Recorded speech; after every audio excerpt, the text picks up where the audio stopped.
I was sort of in a fairly unique position in the village.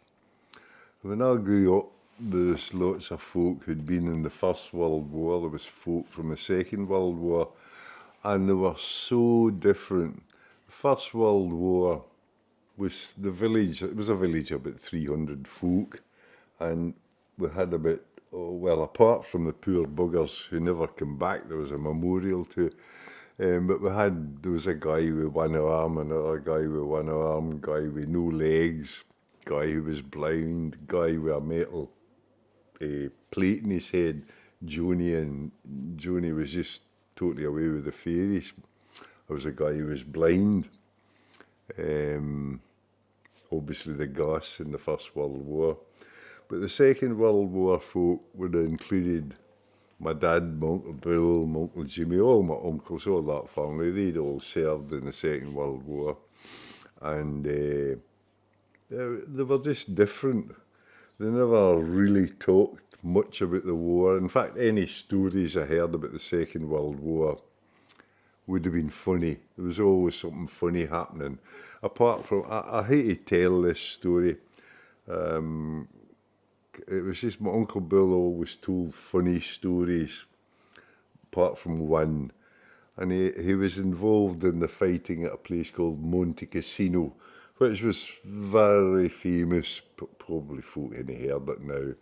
But it was street fighting, and it was where there was a huge monastery, which I think the Allies had blasted to bits. The Germans was in it.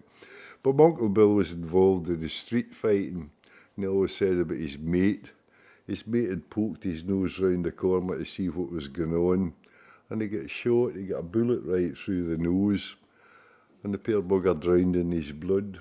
He choked to death in his blood, and there wasn't anything they can do. And that was the only serious story I ever heard about the Second World War.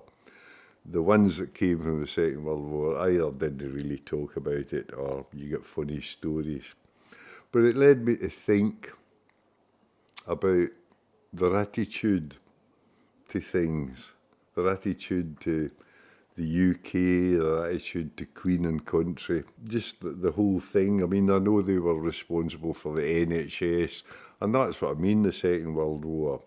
But anyway, I would like to read you a wee poem that I wrote about the difference, I think, I hope, that you'll see from the First World War and the Second World War folk. And it's about Scottish independence, really, in a way.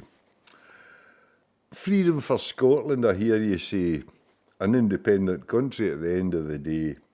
What would the owl folk long since gone, what lived in the village just past the pond, what would they have thought? Being an independent country for England was rocht. I'll tell you this, that guy near them all would have thought as a country would be far too small. Old Bob Johnson, wha lost an arm in the war, the first thing I'm talking about, if I man dar. He'd stand there saluting, saying, God save the Queen as a ruler of Scotland, she's the best I hae seen.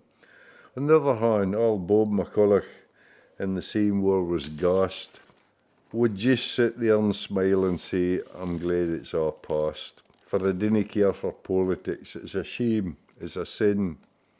No matter to me, for I'll still be blin'. And Bert Woodley fae London, wha lived there for years, wha telt you stories so born to drive you to tears. Bert would be against it, saying to you, look here, wee son, for liberty and freedom I fought and we won.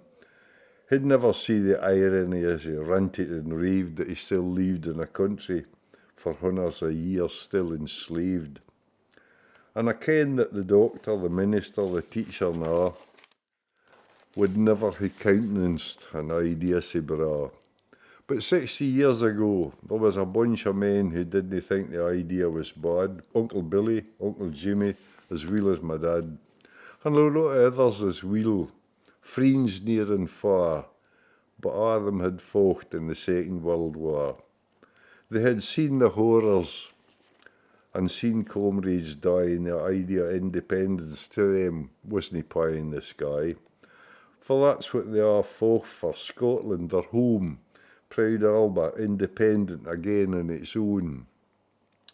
But a' these folk now have a passed lang syne, but what they are gin me still bides in this heart of mine. Thank you.